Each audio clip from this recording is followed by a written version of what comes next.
Bapak Ibu rahimakumullah, tema kajian kita pada pagi hari ini adalah tentang akidah yang berjudul hal-hal yang bisa membatalkan syahadat. Dan alhamdulillah telah hadir Ustadz Ali Yusuf. Selamat datang Ustadz.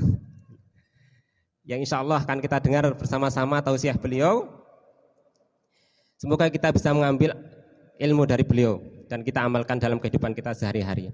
Amin Allahumma amin. Marilah kajian kita pada pagi hari ini kita awali dengan membaca basmalah. Bismillahirrahmanirrahim. Kepada Ustadz Ali Yusuf STHI MHUM saya persilahkan. Assalamualaikum warahmatullahi wabarakatuh.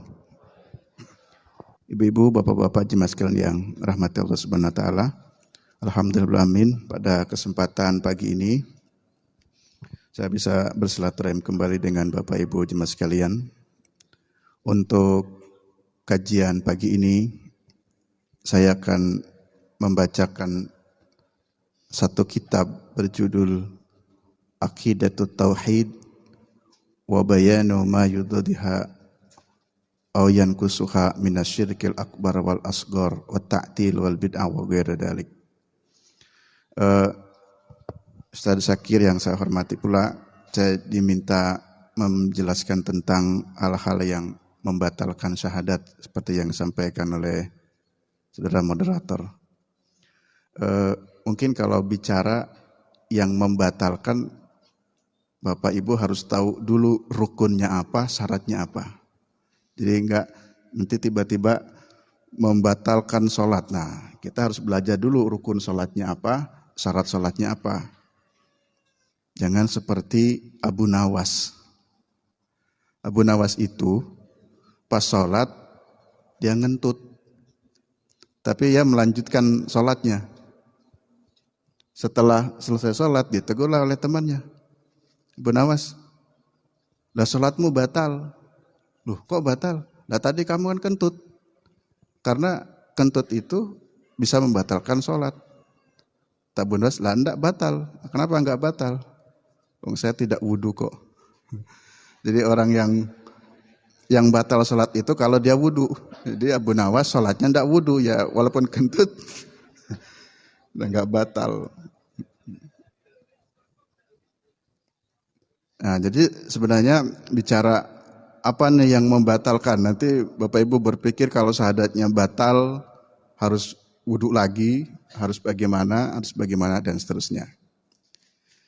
Baiklah, tapi secara prinsip bahwa syahadat ini menjadi sesuatu yang sangat pokok ya. Di dalam kitab ini saya akan bacakan di Faslul Tsani bab yang kedua. Mungkin kita akan berangkat dulu dari makna syahadatnya dulu. Kemudian ada rukun syahadat dan ada syarat syahadat. Saya agak lupa pertemuan yang pernah sebelum-sebelumnya membahas tentang syahadat. Jadi syahadat ini menjadi suatu yang sangat urgen ya. Mohon maaf ya, indikator kesesatan seseorang itu ukurannya lewat syahadat. Aliran-aliran sesat itu seringkali bermain dengan syahadat gitu. Nah, kalau saya tanya, Bapak Ibu sudah bersyahadat belum? Sudah, Bu? Kapan syahadatnya?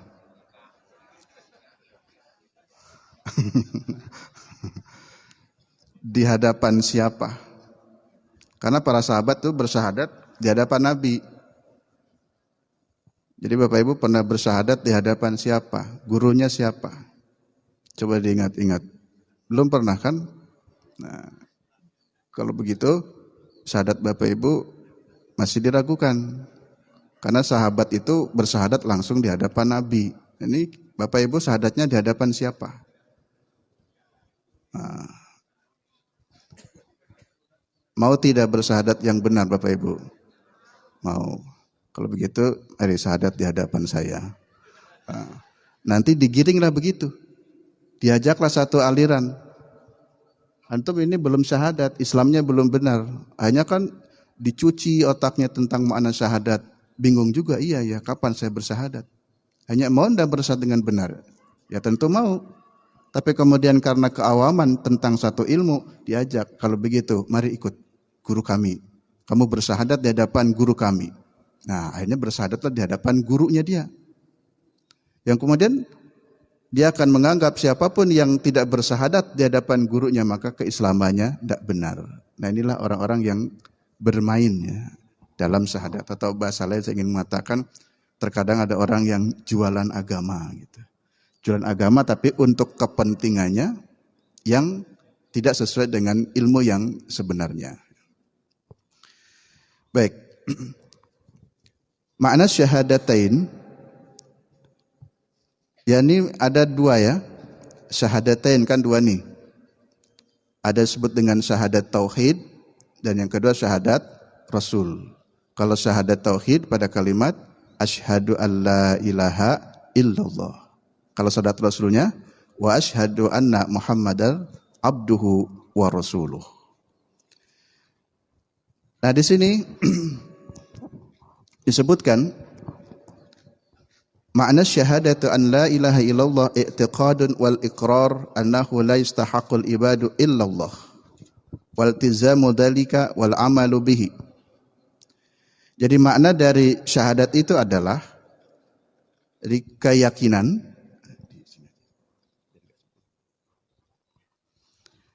al-i'tiqad, keyakinan, kemudian juga penetapan yang ia harus yakini dan harus ditetapkan dalam hatinya, annahu la yustahaqqul ibadata illallah. Tidak ada yang berhak untuk diibadati kecuali Allah.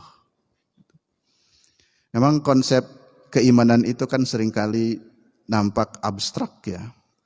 Jadi abstrak itu seperti apa Allahnya, bagaimana bentuk dan seterusnya. Paling tidak lebih mudahnya adalah iltizamu dzalika wal amalu bihi. Kalau orang yang sudah bersyahadat harusnya dia menetapkan dan beramal dengan semua yang diperintahkan oleh Allah. Jadi mohon maaf ya, kita tidak boleh menuduh juga pada orang lain. Kita harus memiliki dalil, dalil itu harus kita yakini, maka orang-orang yang telah menguasai atau memahami dalil dan diyakini kebenaran dalil itu, amalkan. Kalau itu adalah bagian dari perintah Allah. Tapi jika ada satu amalan tanpa dalil, nah ini barangkali indikator dia belum beribadah sebenar-benarnya kepada Allah. Karena ibadah itu harus dengan dalil. Ya, dalilnya datang dari Allah karena ini syahadat kepada Allah. Jadi kesaksian, keridhaan, keikhlasan untuk mengikuti semua apa yang dititahkan atau diperintahkan oleh Allah. Sehingga maknanya ada dua. La ma'buda illallah. Tidak ada yang disembah, yang diibadahi kecuali Allah. Yang kedua, la khaliqa illallah. Tidak ada yang menciptakan, tidak ada zat pencipta kecuali Allah. Itu segala sesuatu itu diciptakannya oleh Allah. Yang kedua, sekarang kita bicara arkan, rukun. Tadi maknanya, makna secara umum. Baru syahadat yang pertama. Syahadat yang kedua, wa makna syahadatu anna Muhammadan Rasulullah wa al-i'tiraf batinan wa zahiran. Kita harus mengakui, meyakini bahwasanya Nabi Muhammad itu Abdullah wa Rasuluh, hambanya Allah dan utusannya Allah. Mengakui itu dua, batinan secara batin, wa zahiran dan secara dohir. Jadi dohirnya mungkin melafadzkan asyhadu anna Muhammad Rasulullah, tapi batinnya masih mengingkari, maka itu belum benar konsepnya. Atau batinnya mungkin mengakui, tapi tidak terikrar. Mohon maaf ya, ada yang non-muslim, dia meyakini kebenaran Islam, dia meyakini katanya Allah itu sebagai Tuhannya, tapi dia tidak pernah mengucapkan atau berikrar dua kalimat syahadat, itu belum dikatakan seorang muslim.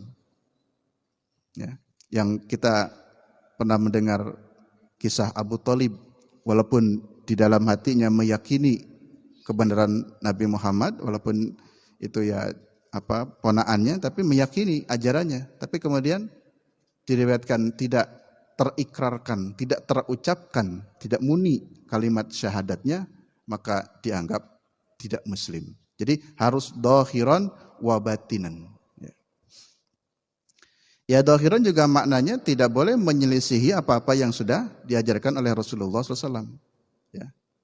Kita harus berusaha mengikuti sunnah-sunnahnya. Walaupun, mohon maaf ya, terkadang kata sunnah ini juga diperebutkan. Diperebutkan dalam pengertian, Ustaz ini mengatakan ini yang sunnah. Ustaz ini mengatakan ini yang sunnah. Sehingga sebagian kita harus mengundang Ustaz yang sunnah. Ustaz yang sunnah itu siapa maksudnya? Nah, tentu maknanya adalah ya menurut persepsi mereka. Jadi yaitu semuanya merasa paling sunnah, lalu kemudian jamaah menjadi bingung. Nah, jadi maka ukurannya sunnah itu yang pertama harus memastikan ada dalilnya, dan yang kedua jika memastikan ada dalilnya kemudian kita juga harus memahami ada interpretasi atau ada pemaknaan terhadap dalil itu, mungkin hanya satu makna ataukah banyak makna. Ketika banyak makna, nah disinilah kita harus menghormati bahwa pemahaman sunnah ini bisa jadi beragam cara memahami terhadap satu teks. Tapi prinsipnya adalah semangatnya kita berusaha untuk mengikuti apa-apa yang diperintahkan oleh Rasulullah SAW. Nah itu makna syahadat tauhid, syahadat kepada Allah, dan yang kedua syahadat Rasul atau syahadat kepada Nabi. Nah sekarang rukun. Sekarang rukunnya. Rukun syahadat ada dua. Rukun dalam syahadat tauhid juga ada dua. Sebagaimana rukun dalam syahadat Rasul ada dua. Nah, jadi tadi kalau kita ingin bicara tentang yang membatalkannya apa? Ya kita rukunnya dulu kira-kira ya. Nah rukun syahadat tauhid itu ada dua. Syahadat tauhid pada kalimat la ilaha illallah. Laha ruknani. Padanya memiliki dua rukun. Rukun yang pertama adalah an-nafyu. Nafyu itu menafikan, meniadakan, menghilangkan. Pada kalimat apa? Pada kalimat la ilaha. Tidak ada Tuhan. Tuhan itu tidak ada. Ya. Kita nafikan semua bentuk-bentuk Tuhan. Jadi Tuhan itu tidak ada. Tapi berhati-hati, pemenggalan kata itu harus sempurna. Jangan berhenti di kalimat la ilaha, tidak ada Tuhan. Nanti jadi ateis. Ya. Orang tak beragama, orang tak percaya dengan Tuhan. Tidak meyakini adanya Tuhan, tidak ada agama. Tapi di sini sedang menjelaskan dalam konsep syahadat itu la ilaha dulu. Segala bentuk-bentuk ilah, segala bentuk-bentuk Tuhan. Tuhan itu ya luas maknanya. Itu tidak ada. Tetapi yang ada illallah. Maka diisbatkan. Nah, rukun yang keduanya adalah isbatnya itu pada kalimat illallah. Jadi la ilaha illallah. Jadi tidak ada Tuhan kecuali Allah. Nah, itu namanya rukun. Jadi kita harus menafikan semua bentuk-bentuk ilah. Jadi ilah apapun harus ditiadakan. Tapi kemudian harus segera isbatkan bahwa Tuhan satu-satunya, Tuhan yang sebenarnya hanyalah Allah. Selain Allah tidak ada. Gitu. Baik itu ya apapun lah, benda, manusia atau kedudukan yang diunggulkan, yang kemudian menjadikan memalingkan ketaatan pada Allah, nah itu bisa menjadi ilah, bisa menjadi Tuhan. Maka itu harus ditiadakan. Tidak ada. Kedudukan setinggi apapun itu karena Allah. Jadi harus lebih unggulnya tetap Allah. Bapak Ibu sering memuji seseorang, wah Masya Allah luar biasa ya. Anak itu baik, masih kecil sudah begini begitu luar biasa. Lupa, enggak menyebut siapa yang memberi kecerdasan pada anak? Allah. Tapi dia hanya terkagum, berhenti kekaguman kepada Masya Allah. Ada anak kecil pintar luar biasa sekali. Selesai. Padahal yang memberikan kepandaian, yang memberikan kecakapan itu ada Allah. Nah jadi harus dilanjutkan. Jadi isbatnya. Mungkin sering juga mendengar istilah talqin ya. Ketika laqinu amwatakum la ilaha illallah. Jadi menyebutnya ya sempurna, la ilaha illallah, la ilaha illallah. Jadi jangan la ilah. Lalu kemudian diambillah nyawa. Illallahnya mungkin bisa jadi belum. Maka kalau mendampingi orang meninggal dunia ya disesuaikan saja. Ya cukup saja menyebut Allah, Allah. Itu juga tidak apa-apa. Ya. Jadi disesuaikan. Istilahnya kalau belum sempurna nanti jangan sampai kurang tepat ya. La ilah, kluk, mati. Padahal belum ada isbatnya, illallah. Ada orang yang selalu tajdidus syahadah. Tajdidus syahadah itu memperbaharui terus syahadat dengan membaca zikir la ilaha illallah, la ilaha illallah. Tetapi cara membacanya ini juga harus sesuai dengan tuntunan, dengan aturan. Kalau membaca la ilaha illallah atau bagian dari kalimat syahadat, itu bagian dari zikir, bagian dari ibadah, maka aturan Allah sendiri mengingatkan bahwa cara berzikir itu wadkur rabbaka fi nafsika tadarruan wa khifatan wa dunal jahr. Jadi cara berzikir itu ya, dengan penuh kehusyuan, tadarru merendahkan diri, khifatan ya sir, sembunyi. Tidak perlu dikeraskan dengan kalimat wadunal jahr, tidak keras. Jadi mohon maaf jika ada Bapak Ibu jamaah sekalian maksudnya benar memperbaharui syahadat la ilaha illallah tapi dibacanya dengan jahr, dengan keras. Apalagi pakai pengeras suara di masjid-masjid kalau subuhan la ilaha illallah, la ilaha illallah. Makin cepat la ilaha illallah, illallah, illallah. Nanti kan makin hilang. Jadi makin konsumsi illallah, illallah, illallah. Nanti illallah itu ganti dengan nabi hu. Nah, hu itu maksudnya Allah, Allah, Allah. Apa seperti itu caranya? Ya tidak begitu pula. Maksudnya benar, ingin terus bersyahadat, ingin terus berla ilaha illallah, tapi kemudian kaifiyahnya, tata caranya sendiri tidak sesuai dengan apa yang diinginkan oleh Allah, tidak begitu. Ya. Nah, jadi semuanya harus tepat sesuai aturan. Nah, ini tentang rukun syahadatain. Jadi an-nafyu wal isbat. Ada contoh-contoh ayat yang terkait dengan an-nafyu wal isbat. Misalkan famay yakfur bit-taghuti wa yu'min billahi faqad istamsaka bil urwatil wusqa. Nah, di situ ada kalimat nafyu. Famay yakfur bit-taghut.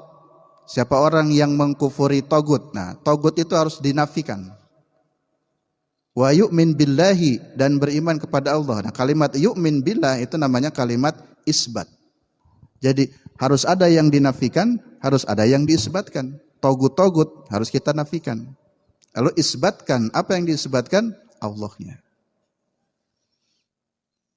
Cuman saya juga ingin mengatakan ya berhati-hati pula dalam memaknai togut. Ya. Jadi memang kalau belajar akidah itu agak ngeri-ngeri berat gitu, Ustaz Zakir. Karena akhirnya penjabarannya menjadi berat. Kan kata Qur'annya wa may yakfur bit-taghut ma huwa taghut. Nah, itu nanti. Apa itu taghut? Ya, taghut salah satunya didefinisikan ma'ubida min dunillah. Sesuatu yang disembah selain Allah. Artinya kita harus selalu berhukum dengan hukum Allah. Di Indonesia pakai hukum Allah apa hukum siapa? Hukum Pancasila. Ah, nanti diseret-seret lagi ke situ lah. Jadi saya juga punya kawan yang punya pemahamannya begitu. Jadi di Indonesia ini adalah hukumnya hukum togut. Nah, ini karena memaknai togut gitu. Jadi tadi ya semuanya harus diperluas pemaknaan-pemaknaan yang sama-sama ini penting persoalan akidah, tetapi dalam persoalan akidah pun hampir sama dengan seperti persoalan fikih. Di situ ada beberapa pandangan-pandangan dalam memahami sebuah teks itu. Jadi tidak mengatakan bahwa Pancasila adalah togut karena ini bukan hukum Allah. Ini salah juga ya pemaknaannya. Baik, tapi saya sedang ingin memberikan contoh di dalam surat Al-Baqarah. Ini contoh isbat, nafyun dan isbat. Famay yakfur bitagut, siapa orang yang mengkufuri tagut, wa yu'min billah, dan beriman pada Allah, maka mengkufuri tagut itu adalah nafinya, nafiyunnya.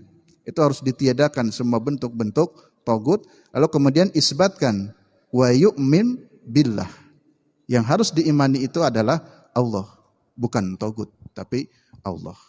Ini contoh aplikasi dalam memaknai nafyun wal isbat. Contoh lagi dalam surat Az-Zukhruf. Ini perkataan Ibrahim, wa kadzalika qaluhu an Ibrahim alaihissalam, innani bara'um mimma ta'budun illa alladhi fatarani. Innani bara'um mimma ta'budun, sesungguhnya aku berlepas diri dari apa-apa yang kalian sembah. Nah, itu nafyun. Lalu isbatkan illal ladzi fatarani, kecuali saya akan menyembah kepada zat yang telah menciptakan aku. Kalau dia tidak menciptakan aku, ya tidak akan aku sembah. Jadi agama pun butuh penalaran. Jadi akal ini difungsikan untuk memahami teks-teks agama itu sendiri. Secara logika sebetulnya sangat rasional sekali. Manusia dengan kecerdasan akalnya, dia menciptakan patung. Patung itu terbuat dari kayu, dipahat, atau terbuat dari batu. Itu pintar manusia membuat atau menciptakan sebuah patung. Tapi setelah dirinya yang menciptakan, kemudian dirinya yang menyembah. Padahal Tuhan itu diciptakan oleh dia. Jadi secara logika kan salah. Harusnya menyembah itu kepada yang telah menciptakannya dia. Tapi dia membuat patung, dia menciptakan patung, apa yang dia buat, dia jadikan Tuhan. Itu yang dimaksud nalarnya, ya, tidak dipakai. Nah, Bapak Ibu jemaah yang rahmatullah subhanahu wa ta'ala, saya ingin bercerita. Cerita ini mungkin sebagian Bapak Ibu ada yang sudah mengikuti atau belum, ya, tentang siapa itu, kisahnya Mbah Gufron itu, ya. Ya, Makoli ya. Mbah Gufron Al-Bantani. Ini baru ya pekan ini, ya, 3 hari 4 hari baru viral tentang Gufron itu, Gufron Al-Bantani. Nah, kasus seperti Gufron, mohon maaf ya, bukan nggak sopan kita sebut namanya saja, ya. Walaupun itu Syekh Gufron. Ya. Beliau ini, ya, di Banten, ya, kalau nama lengkapnya sebutnya Syekh Muhammad Abdul Gufron Al-Bantani Al-Jawi, itu, ya. Dia menakan Syekh. Dia pengasuh pondok pesantren Unik Nusantara. Namanya juga sudah unik, ya. Jadi pesantren Unik Nusantara. Ini di Banten.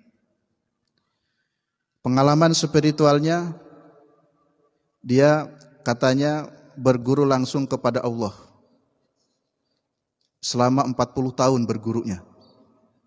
Selama 40 tahun itulah, kata Gufron, saya diajari oleh Allah belajar bahasa.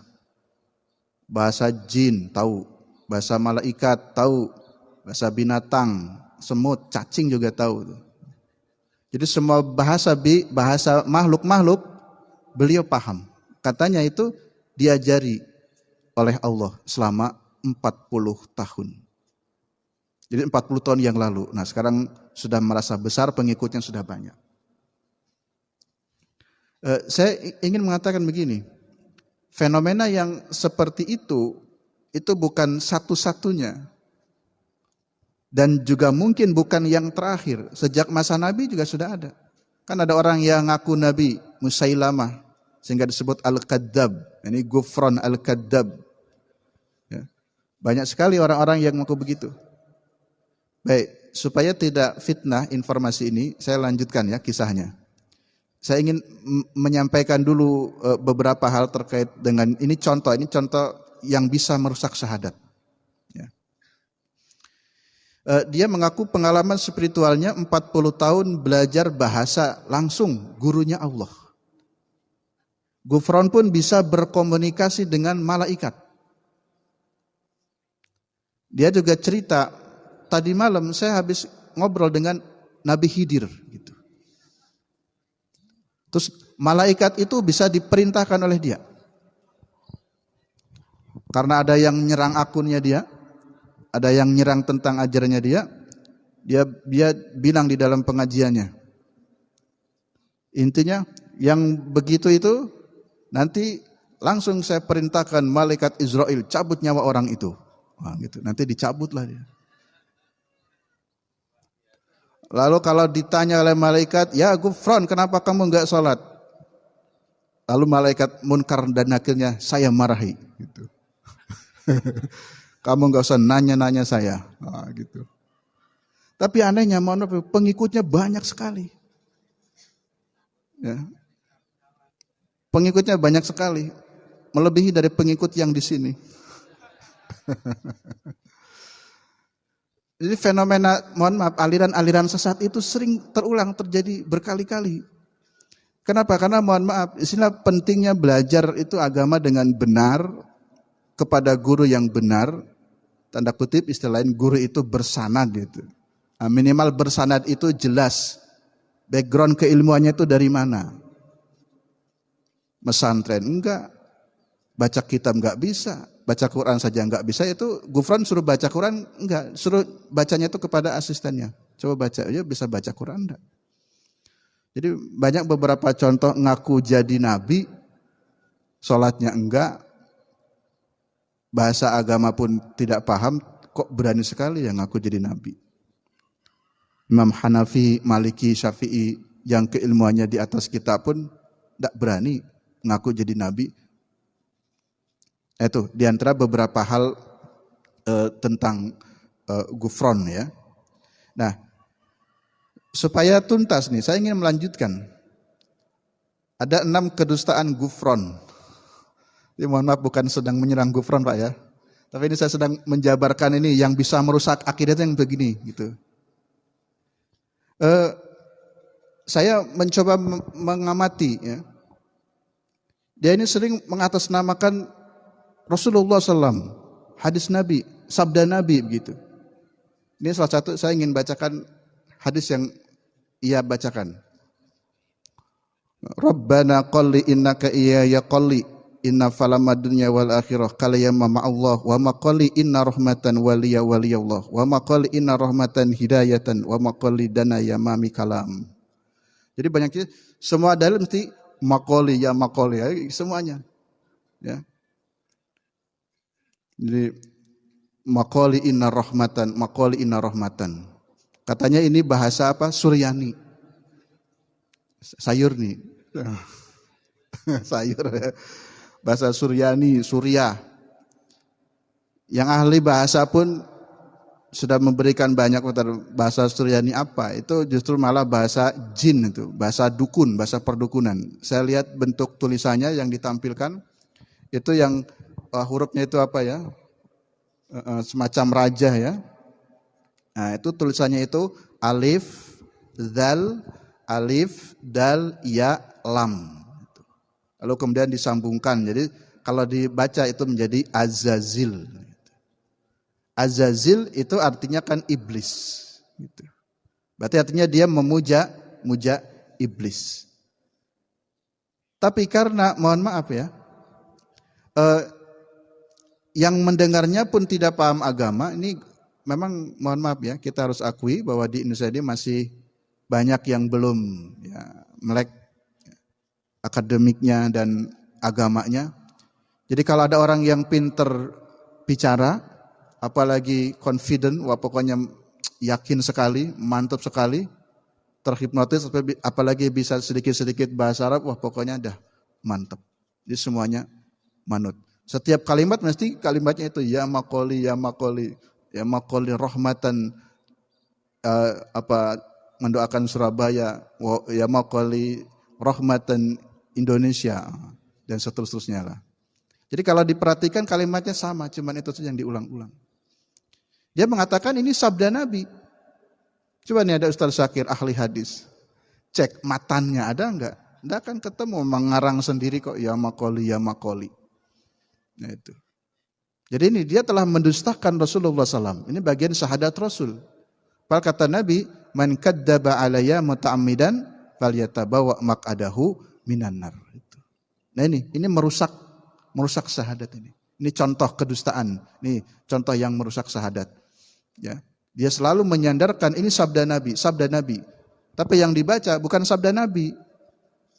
Kalau jelas tanya semua para ahli hadis, cek dalam hadis, tidak akan ketemu karena memang itu bukan sabda Nabi. Tapi karangannya dia, ngarang-ngarang saja, ya. Ini contoh yang bisa merusak syahadat. Ini berarti letaknya pada syahadat Rasul, ya. Jadi dia selalu menyandarkan kepada sabda Nabi. Lalu yang kedua, dia mengaku bisa bicara dengan ruh orang mati. Dia bisa berdialog dengan ruh-ruh. Ya. Ketika dibacakan dalilnya tadi, yang mutar-mutar saja. Wa maqali inna rahmatan hidayatan ruh, paling tambah ruh itu. Wa maqali hidayatan wa maqali. Dalam satu video, Bapak dan Ibu bisa ngecek di YouTube, sudah banyak itu.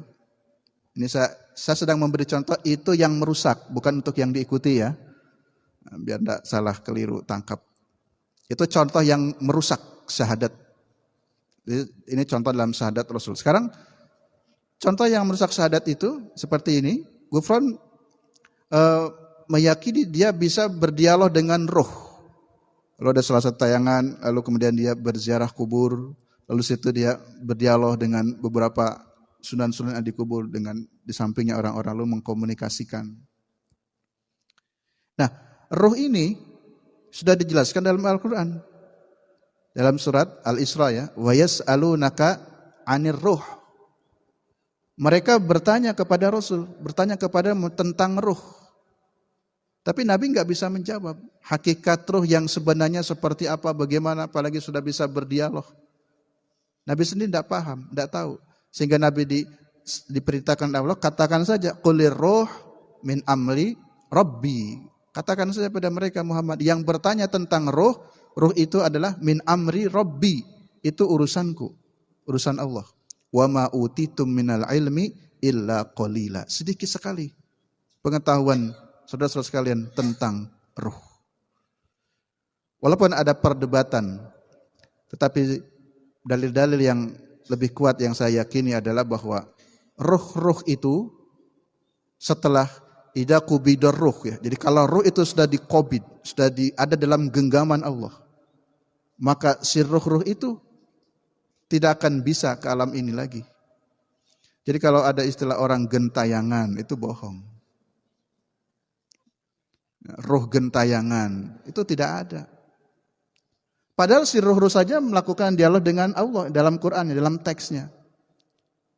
Kami minta diberi kesempatan untuk kembali ke alam dunia ini walaupun sesaat saja. Kami akan beribadah. Kami akan bersedekah. Tapi kan sudah tidak bisa kemana-mana lagi. Sudah berada dalam ruh. Jadi bohong sekali, bohong besar. Kalau ada ruh yang gentayangan, ada ruh yang masih datang menghantui seperti Vina di Cirebon. Jadi ini lucu-lucu ya. Kasusnya Vina dibongkar kembali itu karena sebab gara-gara film.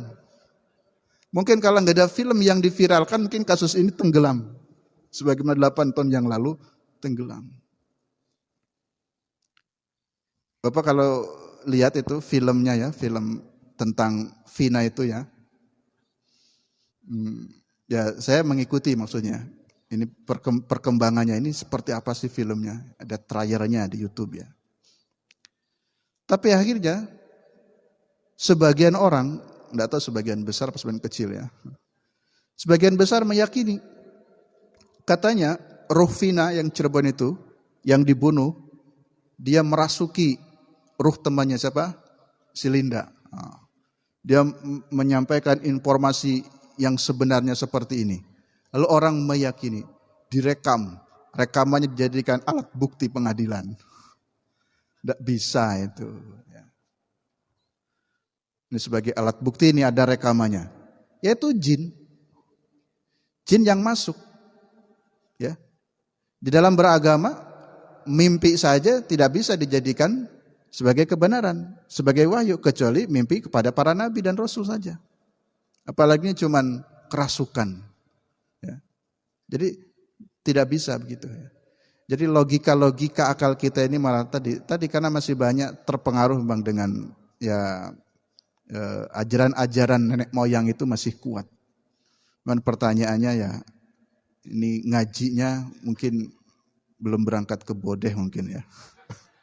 Kalau ngaji ke sini mungkin paham ya. Belajar tauhid. Enggak perlu. Pokoknya sekali-kali Bapak Ibu di masyarakat, di kampung, kalau ada cerita-cerita tentang roh gentayangan, ada roh gentayangan, enggak ada itu. Setiap roh yang sudah meninggal dunia berada dalam genggaman Allah, berada di dalam alam khusus, ya alam roh. Ya. Bagaimana mungkin roh itu bisa keliling-keliling di alam dunia ini? Kan ibu sering begitu, tuh nak, simbahmu masih di atas genteng. Jadi rohnya orang meninggal itu masih belum pergi. Kalau masih hari-hari pertama, nanti hari ke-7 makin menjauh tuh ada di atas pohon kelapa. Itu simbah dulu, saya suka bilang gitu, orang-orang dulu ya simbah-simbah. Oleh karenanya karena roh-roh itu masih ada di sini, ayo nak kamu ngaji, dilihatin sama simbahmu itu loh. Jadi merasa roh-roh itu masih ada di sekitar rumah orang yang meninggalnya, padahal sudah enggak. Ya. Ada orang bunuh diri di sekolah, semuanya ketakutan, enggak mau masuk ruangan itu. Padahal roh orang yang sudah meninggal dunia sudah benar-benar diambil oleh Allah. Ada di alam ruh, tidak akan bisa kembali. Wong ruh sendiri yang minta kok. Saya minta kembalikan ke dunia. Tapi Allah sudah nggak bisa lagi, nggak bisa. Jadi kalau begitu siapa itu? Jin. Jin yang ingin merusak akidah. Nah ini masuklah perusakan dalam syahadat tauhid. Ya. Tadi perusakan dalam syahadat Rasulnya. 3 menit lagi. Nah, contoh lagi yang ketiga nih, ini kerusakan syahadat oleh Gufron. Jadi dia bisa berbicara dengan malaikat, bahkan bisa memerintahkan malaikat. Yang tadi saya katakan, dia sendiri yang mengucapkan. Berarti kesimpulan saya melihat itu ya, dia jangan-jangan nggak sholat itu.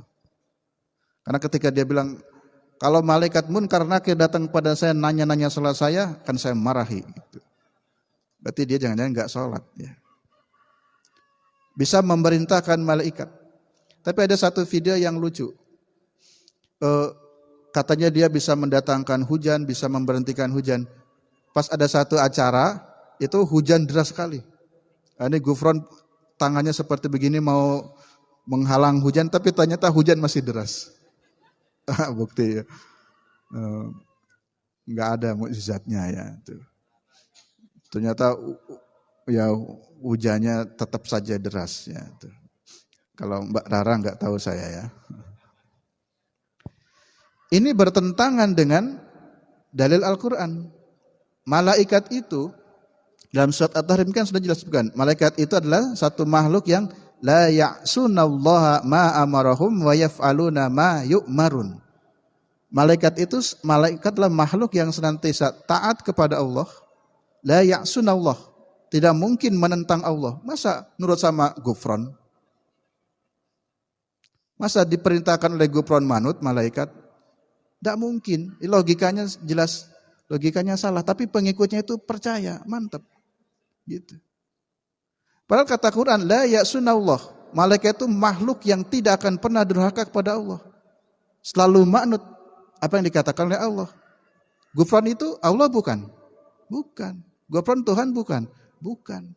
Berarti tidak mungkin Ya. Ini logika kita tadi, akal tuh digunakan untuk memahami dalil pula. Tidak mungkin malaikat manut kepada makhluk. Karena malaikat hanya manutnya kepada Allah. Wa yaf'aluna ma yu'marun. Dan malaikat selalu melakukan apa yang telah diperintahkan oleh Allah. Dan Bapak Ibu sekali-kali jangan membenci gufron. Kalau Bapak Ibu membenci gufron akan mengirimkan intelijennya. Dan intelijennya itu malaikat-malaikat. Gitu. Dia bilang, saya punya intelijen. Nah, intelijennya itulah malaikat-malaikat. Wah, luar biasa. Ini ngaku nabi apa ngaku Tuhan ya gufron ini ya. Nah. Bahkan yang terakhir ini, dan 6:30. Ini bukti bahwa begitu kuat ajaran gufron kepada pengikutnya, tapi ini ajaran yang sesat ya. Saya mohon maaf mengatakan sesat karena tadi indikator-indikatornya sudah jelas ya. Pengikutnya mengatakan begini, saya tahu karena ada YouTube-nya juga, tak lihat juga ini. Pengikutnya mengatakan begini, kira-kira ya ini substansinya sudah sama, tapi kira-kira yang saya lengkapi gini. Bapak-bapak dan ibu-ibu, kita tidak usah khawatir. Kalau nanti mati ditanya, man rabbuka? Jawab saja, gufron. Gitu, dia bilang tuh, man rabbuka? Jawab saja, gufron. Kalau ditanya lagi, man nabiyuka? Jawab, gufron. Beres. Gitu, potongan videonya. Masya Allah. Ini pengikutnya ketika dalam ceramahnya lagi mengatakan begitu. Man rabbuka? Gufron. Man nabiyuka? Gufron. Gimana ini akidahnya ini? Syahadatnya sudah jelas-jelas Muhammad ini rusak. Ya. Nanti dalam bab tauhid kalau ditanya man rabbuka, siapa Rabbmu? Allah. Bukan selain Allah tadi. Karena la ilaha illallah. Man nabiyuka? Ya Nabi Muhammad. Bukan gufron, bukan siapa-siapa. Nah itulah.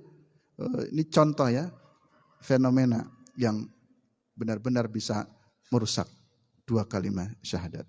Demikian Bapak-bapak, Ibu sekalian yang rahmatullah SWT, kajian kita pada kesempatan kali ini, kita kaji kitab Aqidatut Tauhid ya, dalam bab pembahasan penjelasan tentang syahadat.